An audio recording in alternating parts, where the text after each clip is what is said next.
If you're planning a Valentine's vacation but find your wallet a little thin, then we've got the perfect book for you. My UP's Faith Argel sits down with author and travel blogger, UP native Sarah Conery, to discuss her most recent book, 100 Things to Do in Green Bay Before You Die.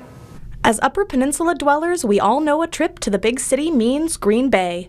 Our nearest hubbub for shopping, sports, cuisine, and more, Green Bay has always been a hop, skip, and a jump that a Youper is willing to take on a vacation. Green Bay is definitely busier than here, but I really like the way that Green Bay is set out because it's a big city, but it doesn't feel very big. Like, you can drive around places and you feel like you're somewhere in Marquette where it's like smaller areas, so it doesn't feel overwhelming. It feels like a very big neighborhood. In 2015, Sarah made a substantial shift in her life, going from her large family farm in West Ishpeming to the big city for college and to pursue a dream she'd been having since she was a kid. This big life decision is what inspired Sarah to create her blog, Creative and Ambitious, in 2019, and that blog brought her bigger and better things than she could have ever imagined. So they reached out to me. I am a member of the Midwest Travel Network, which is a group of writers and bloggers in the Midwest, so across all the different states. And they reached out to me because they were looking specifically for someone to write a Green Bay book, and they found me online through my blog. Once Sarah dotted her I's and crossed her T's, she took off into the asphalt wilderness of Green Bay to discover all 100 things, plus a few more. 100 Things came from my publisher. So this is a series book, so they make this version of the book for different states, cities all across the country. So I wrote the version for Green Bay. So they kind of had a predetermined, they wanted 100 things, they wanted it outlined and kind of structured that way, but I had the freedom to choose what went in the book.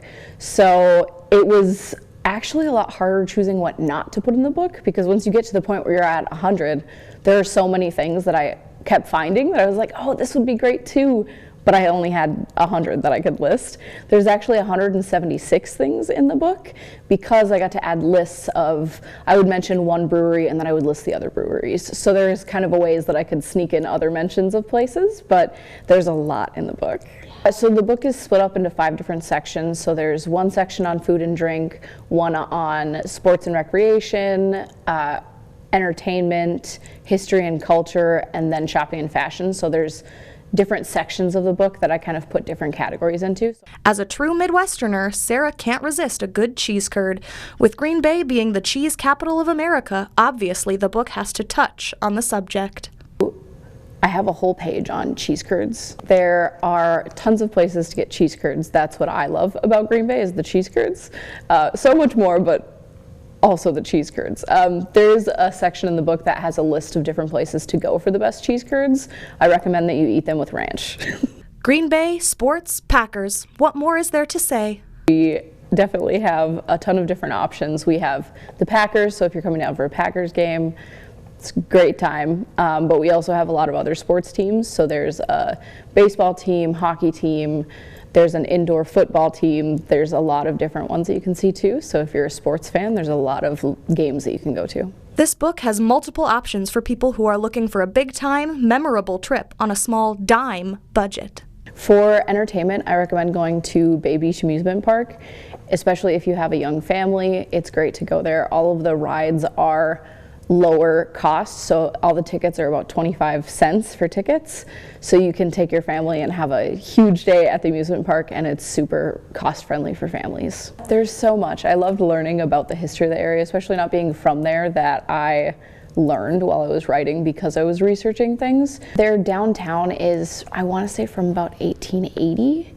So it was one of the areas that was settled, and they have like a lot of history of like families coming into the area. There's a Hazelwood Historic House is one of the historic homes that you can go in and visit, and that talks about a lot of the settlers that came to Green Bay and settled the area.